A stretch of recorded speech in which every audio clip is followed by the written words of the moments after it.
Today on Carolina Week. When you were at Duke, and be honest with me, did you for a period of time hate UNC? Was your blood dark blue? A new interim leader in South Building. I've been working on it for so long, and so it's so nice to see it all come together, but honestly, I'm just taking in the moment. A new student body leader. I just really try to keep that high visibility up because I do want community to have access to me all the time. And a new leader in Carrboro.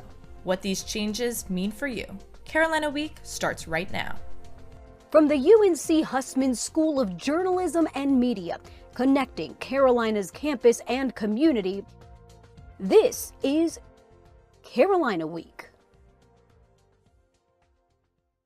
Welcome to Carolina Week. I'm Samantha Hoffman. And I'm Musim Mahmood.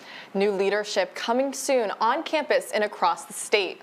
Our Carolina Week reporters are on it, ready to introduce you to the new student body president and break down the ballot for who is vying for the next state office this election.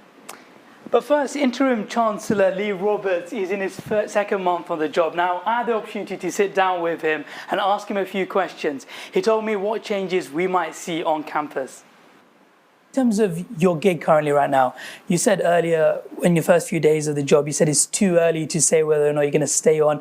Are you currently keeping the seat warm, or are you going to throw your hat into the ring and be our next permanent chancellor? Yeah, still too early. It's been 5 weeks. We'll cross that bridge when we get to it. It's been months since August the 28th tragic shooting, and many students feel as though there hasn't really been much. What actually is the university doing? What kind of things can we see? We've talked about having something at the beginning of each class of each semester, kind of akin to a flight attendant briefing that you get when you get on a plane, that just explains the safety systems in the classroom and makes sure everybody in the class knows how to use them. I mentioned the cameras. We need to do a better job installing more cameras around campus. License plate readers are another technology that we're moving forward with, so we have a better sense of who's driving onto our campus, and there'll be more recommendations from the report that I look forward to. So can we expect more cameras, more things to enhance safety in the coming few weeks, months? I think you will see both more cameras and the license plate readers before the end of the semester. When you were at Duke, and be honest with me, did you for a period of time hate UNC? Was your blood dark blue? Well, I'll tell you, everybody should be allowed a youthful indiscretion, and I did go to Duke, and I enjoyed my time there, and I'm grateful to Duke for bringing me to North Carolina. First bringing me here when I was 17 years old, but I have seen the light, so I've enjoyed cheering on the heels, and I look forward to doing more of that through the rest of the semester. So we can officially say that your blood is sky blue. Sky blue. It's a great day to be at Tar Heels. I want you guys to take a look at this. There's 13 individuals you see right here. Now, they've been chosen to be part of the search committee to try find the next chancellor. They're faculty, students, staff, and members of the Board of Governors. Now, they haven't met yet, but one member of the Carolina Week told us that she's focused on making sure that UNC staff and the Carolina Week is well represented in the process. Now, they're expected to have an online survey, listen forums, focus groups for more input. Now, there's no word yet on the timeline. And Carolina Week looked into UNC's policy on chancellor searches. Here's what we learned. The policy indicates that the searches for the chancellors are confidential, suggesting that it maximizes the quality of the candidate search. The Selection Search Committee will propose finalists for the Board of Trustees to consider. Then trustees will submit a list of candidates to the UNC system president, who will then nominate a candidate to the Board of Governors. The governors then elect a chancellor.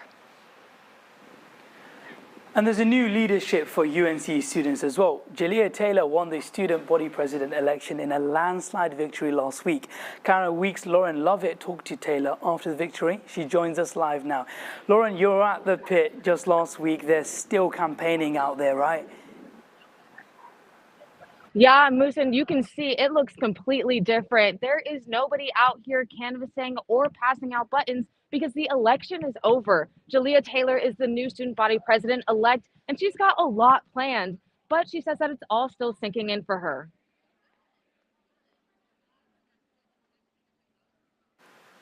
I'm honestly super excited. It still doesn't feel real. Jalea Taylor is the new student body president-elect. Her first goal in office, increase transparency with the student body. What I really want to do is familiarize students with student government. I think it's clear, especially with the low voter turnout this year, that a lot of students just aren't aware of what student government does and what we can offer to students. How she plans on accomplishing that. Tapping on social media on our executive branch team and filling students in on what we're doing. I think this past year, especially as secretary, I tried to do a lot of that, but I think leveraging the power as student body president on like different initiatives is something that I'm looking to do. One of her other priorities is ensuring students have access to what they need, something that Christopher Williams, Taylor's field director, wants to work on. A lot of the work that I'm excited to hopefully continue doing in the Taylor administration is around supporting basic needs at Carolina. So that's food insecurity, housing insecurity, financial literacy education. Taylor is still a few months from officially taking on the role. She'll be sworn into office in April. In Chapel Hill, I'm Lauren Levitt, Carolina Week. Stay up to date with everything that Jalea and the rest of the executive branch is up to, check out our website. Back to you. Thank you, Lauren. New developments in the death of a UNC student killed in a car crash. Criminal charges have now been filed. Carolina Week's Jessica Simmons explains what we've learned about the moments that led to the deadly crash. Carolina 911, where is your emergency? Excuse me, sir. It's been a wreck. The 911 call for help came from this road, where a deadly car crash claimed the life of UNC student Molly Rotunda. Somebody is unconscious though, sir. Confusion and panic as the caller reported somebody unconscious, but still breathing. Investigators say 20-year-old UNC student Flamisia Brewer was behind the wheel of the deadly car crash. Brewer is now facing 12 criminal charges, including felony death by vehicle, driving while impaired, and involuntary manslaughter. 2 other individuals at the scene of the accident were also charged, and 2 bars are now under scrutiny. Still Life and Might As Well on Franklin Street, where investigators say the driver and others underage with her, including Rotunda, were served alcohol that night, leading 7 others to face several alcohol-related charges. We're here at the scene where that car accident took place. The car ran off the road and flipped into this area. We reached out to the university and they want to remind everyone of late-night transportation services such as the P2P, which offers rides home for students up to 3 a.m. They're also offering mental health services for students who lost their classmate. We also reached out to the Rotunda family about these new criminal charges, to which they said no comment. In Chapel Hill, I'm Jessica Simmons, Carolina Week. Thank you, Jessica. Brewer is scheduled to be back in court in April. Now, in a story we've continued to follow, there's new developments in the pay dispute between Durham Public Schools and over 1,000 classified employees. Staff walkouts have already closed schools in Durham for several days. Carolina W's Chris Williams joining us in the studio now. Chris, you've been attending Durham Public Board of Education meetings over the past few weeks. How is the Board of Education continuing to deal with this conflict? They're actually adding a new committee. Durham School Board members will appoint 13 community members to their Meet and Confer committee tomorrow evening. This follows last Thursday's meeting with the Durham Association of Educators. School board members raised concerns about representation after unaffiliated transportation staff walked out at the beginning of the meeting. DAE Vice President Turquoise Lejeune Parker said these concerns were valid.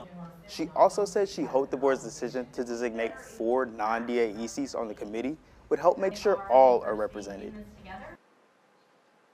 Imagine somebody who's seeing an $800 difference in somebody who has 3 kids to take care of and made very massive transitions in their life based off of the money that they were getting in the fall. I can't tell you how to feel about that. And that's a very, very real thing to remember. In the Durham Committee on the Affairs of Black People meeting earlier this week, what did they have to say?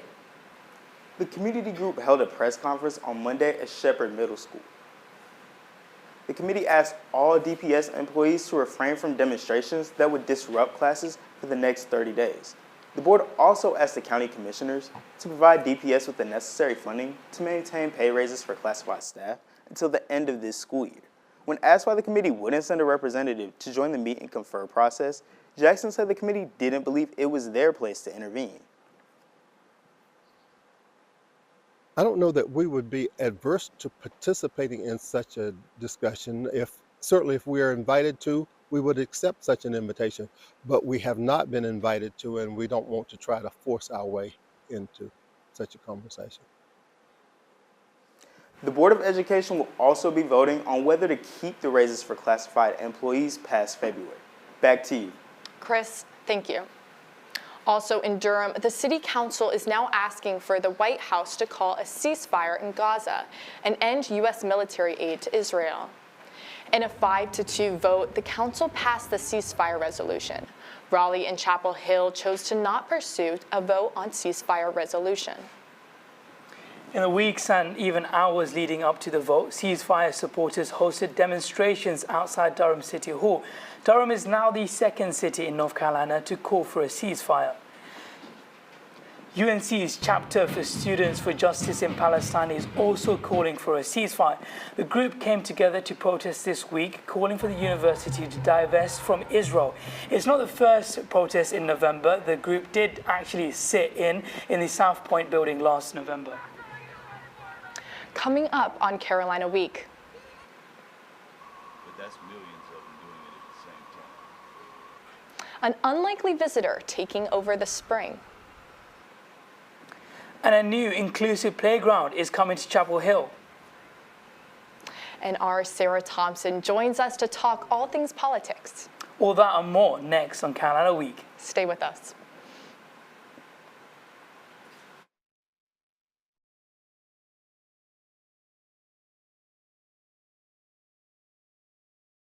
How do you know when you've made the right decision? It's the feeling you get in your gut. The one that tells you what's right or wrong. It's the one that says, sure, I can have a drink. Or the feeling that says, okay, I've been drinking. Now what? It's the voice inside you that says, I'm buzzed. Better leave the car when it's time to go. Plan ahead. Catch a sober ride.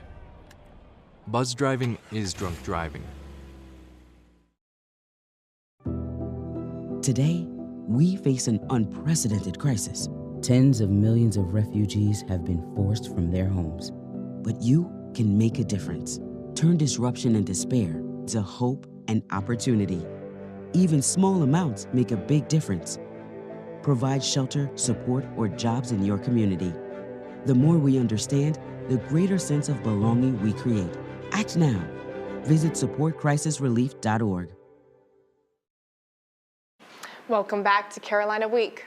Now, although North Carolina primary is right around the corner, winners from last year's municipal elections are still getting settled into their new roles.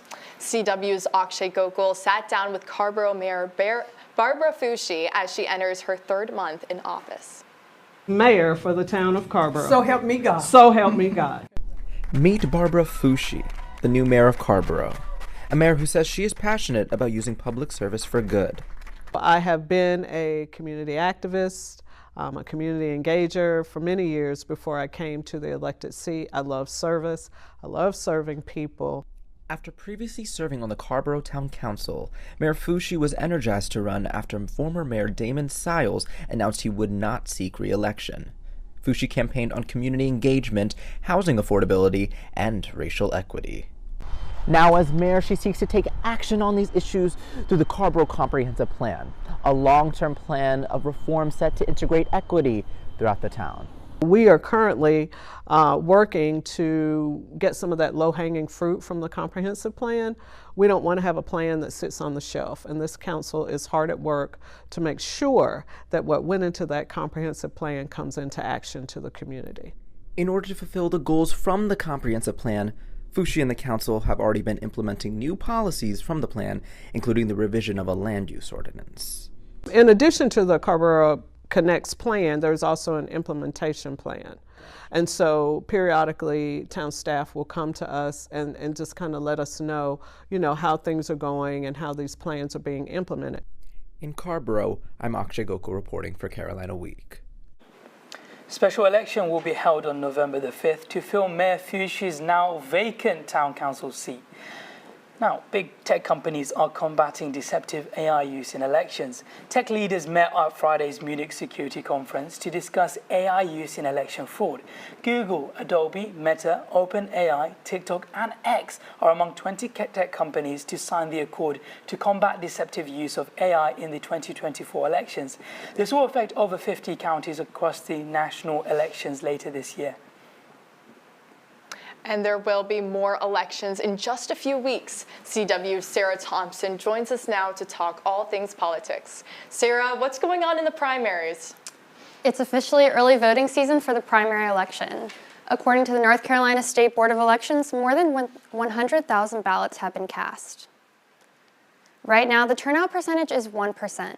By the end of the 2020 primary, over 2 million ballots were cast, and there was a 31.19% turnout percentage.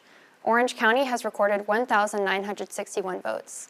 A key race in the state is the battle for governor, which is looking like it will be a fight between Democratic and current Attorney General Josh Stein and Republican Lieutenant Governor Mark Robinson, who has been endorsed by former President Trump. Meredith poll director David McLennan says that the state has a history of backing Republican presidents and Democratic governors.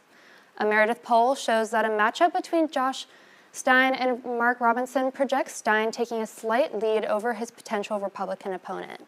Other races include Attorney General. Dan Bishop is the only Republican running.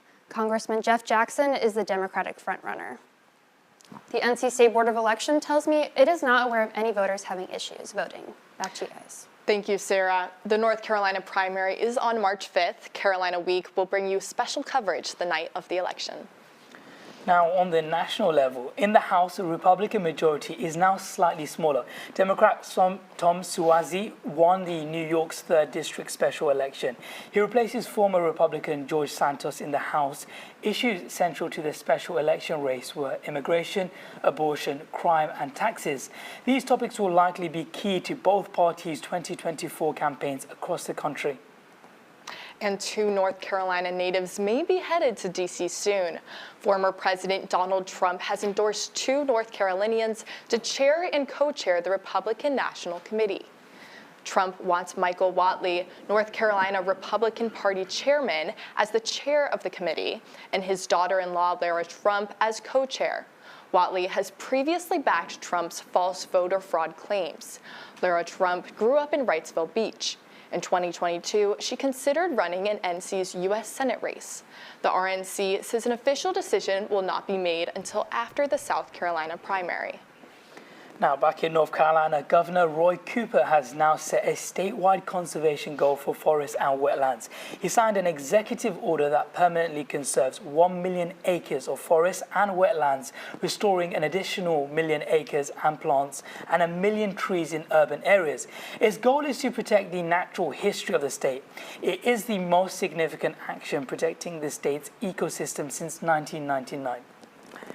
A playground for everyone. That's what Chapel Hill Parks and Recreation aims to build by spring 2024. The Chapel Hill Town Council approved almost $800,000 in funding to build an inclusive playground. Right now, Chapel Hill has 9 playgrounds with few accessibility features. Features include ramps, shade structures, and picnic tables. This new project is intended to accommodate children of all social, cognitive, and physical needs. It's been a council goal for a long time, and we finally got the funding through ARPA, American Rescue Plan Act dollars, and we're excited to move forward with the planning and design of the project. Well, if the sunny weather continues, then a park might be the best place to be. I know outside the quad is already full on campus. CW's meteorologist Megan Giller is here to tell us if these warm temps and sunny skies will continue. Thanks, guys. And for your Wednesday class forecast, it's going to be lovely weather for today. We're going to see upper 40s up until your noontime hour, and then we're going to warm up to our high of 57 by 3 p.m. and then cool back off to 50 degrees by 6 tonight. The only weather you'll have to worry about this week is a little bit of rain coming in on Friday, but throughout most of this week, it's going to be lovely weather. So we're going to see some sun on Wednesday and Thursday, and on Saturday and Sunday. We're going to see temperatures mostly in the upper 50s to mid 60s, so definitely want to get outdoors if you have the chance. The only thing you might have to worry about is at nighttime, it's gonna be pretty chilly. You might be able to put your heater away for just Thursday night as it's 50 degrees, but you'll have to break it back out on Friday as it drops back down to the 30s. Friday is also, it's gonna rain on Friday. I know I don't enjoy the rain as much, so if you hate the rain as well, do not fret. It's also National Banana Bread Day on Friday. I know my grandparents are gonna enjoy this holiday as well. So if you have the chance, stay indoors, enjoy that warm cup of coffee and some banana bread if you have that opportunity. But back to you guys. Thank you, Megan, and thank you, Aman Patel, for joining us. He will be telling us more about Carolina athletics in a little bit. But first, what do you think about banana bread? I love banana bread. Personally, with walnuts in it, that's my favorite, and I think it's an underrated baseball snack, to be honest with you. I haven't thought about that one, but I'll trust you on it. Aman, the Diamond Hills opened last Friday for their season. What do you see at the Bosch? Yeah, I mean, we saw Folger Boaz opening day starter as a freshman, and then we saw 2 graduate transfers show impressive offensive stints. I think it's going to be awesome. We'll look at last night's game after the break.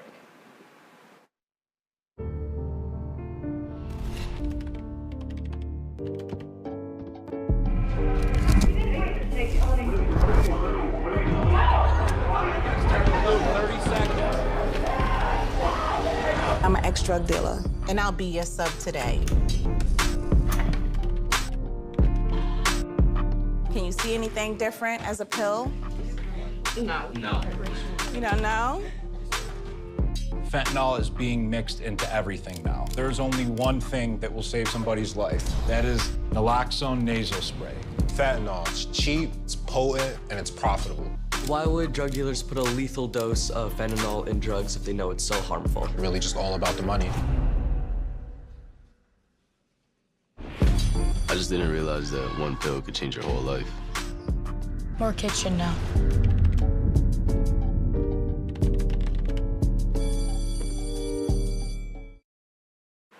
Welcome back. Sports Extra anchor Aman Patel is with us. Aman, it's baseball season. Yeah, Moosin, yesterday was 2-for-1 hot dog night at the Bosch, and a good time was had by all because the number 15 ranked UNC baseball team welcomed the Elon Phoenix to the Bosch Tuesday afternoon. Casey Cook kicked off scoring for the Diamond Heels in the second inning with an RBI single to left field, bringing Alex Moderna home for a 1-0 lead. The Heels would also add 2 more runs in the inning to make it 3-0. But the Phoenix wouldn't go quietly. They fought back in the fourth, scoring 4 runs to take the lead. And in the bottom of the 5th, the Tar Heels rallied, loading the bases for Vance Honeycutt. And Honeycutt stepped up to the plate and crushed a towering grand slam to right field, boosting the Heels to a 7-4 lead. The Phoenix offense persisted, but the Heels bullpen maintained their composure with clutch strikeouts down the stretch, clinching an 8-7 victory against the Phoenix. Carolina is now 4-0. I told them today the thing I liked the most was every pitcher pitched with conviction. That's what I'm looking for early in the season. They're not going to be perfect, but they looked like they were attacking the hitter. They looked like they weren't backing down.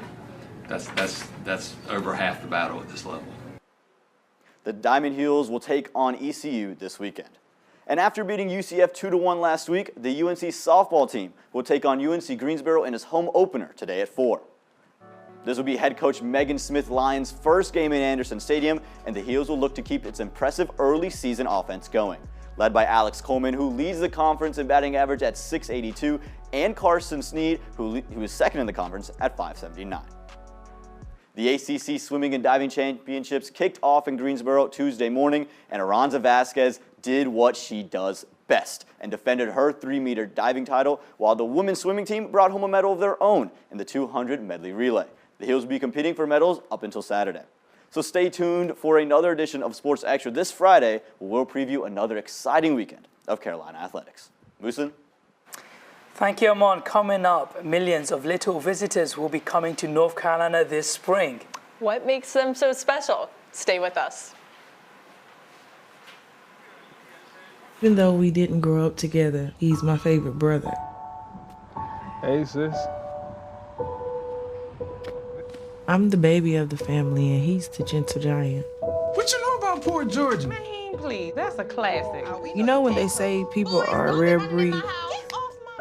Yeah, he's that. I'm sorry, I'll be back in a few hours. Don't worry, right, Shug, you know I'm for you. I know. Go get the football. That was my favorite memory.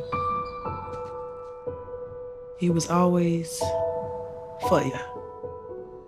This is a true story of me, Bridget Floyd, and this guy, George Perry Floyd Jr., my big brother.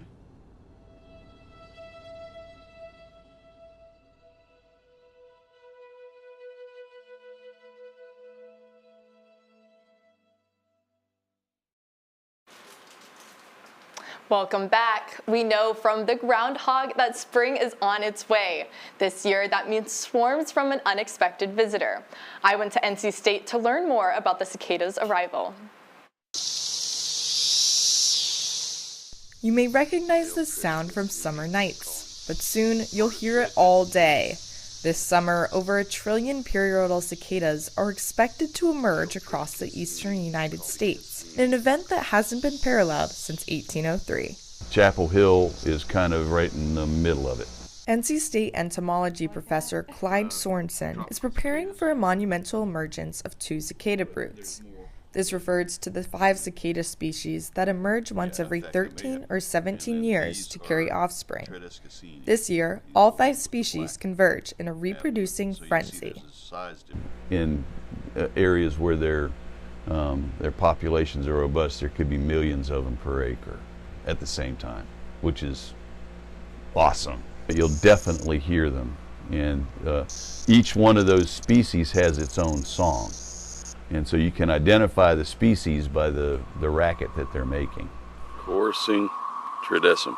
Rather than pull out the insecticides, Sorensen says to go to the parks to watch and listen. How cool is that? In Raleigh, I'm Samantha Hoffman, Carolina Week. Samantha, that was great. How did you find that? I had so much fun, and now I am so excited about the cicadas. I found out that if anyone wants to be part of the efforts, they can be citizen scientists and take pictures of any cicadas that you see and upload them to the Cicada Safari app to help document the species. So that's a bit of fun thing we can look forward to, helping join scientists like the one I featured. Now, that's interesting because an anonymous new campus celebrity is on the rise here at UNC. A student known as the Crochet Frogger has been leaving these around the campus to try and make people's day a lot more brighter. CW's Isha Putanik has more. Yes! Oh my god! I just ran out of chem. Oh my god! It's so cute. Can I see it? Oh my god, it's so cute! Oh my god! The Crochet Frogger, a name gaining traction, is an anonymous UNC student who started leaving little frogs around campus for people to find after the shooting back in August. She says she turned to crocheting as a way to cope with the anxiety felt after the attack. The first frog I put was in Davis, and Davis is where I was during the lockdown, so it was sort of like a way to, I guess, turn that place of trauma into a place of like healing. In just a matter of months, she's accumulated more than 2,200 followers on Instagram. One of her frog finders, Smriti Thirlmapudi, says this account gives her something to look forward to during the week. It's been something that's made me feel a bit more motivated to come to campus, especially because I'm like, you know, maybe I'll find a little frog. Maybe I'll find something that's a bit nicer or that'll bring me a bit more joy. The Frogger says many people have already reached out to her, saying her account has inspired them to take up crocheting of their own. She says she's glad to have such a positive effect on the community. Mental health is like really big to me. You know, it's something I feel like I've struggled with my entire life. And so seeing that there's like an actual tangible impact that I can have on other people is just really awesome. When asked why she wanted to remain anonymous, she said rather than going after fame, she wants people to focus on the frogs and the joy surrounding them. He's one of my favorite From UNC ones. Chapel Hill, I'm Isha Putanik with Carolina Week. So I have a friend who is also a frog finder, and I got one of the frogs here with us. It looks to be some sort of cowboy frog? Yeah, I mean, I haven't seen one of those myself, but if I did, it would brighten my day. Now, anyways, that does it for Carolina Week. Thank you so much for tuning in. Stay tuned next week for the return of Covering Carolina, this time on the barbecue in the western part of our state.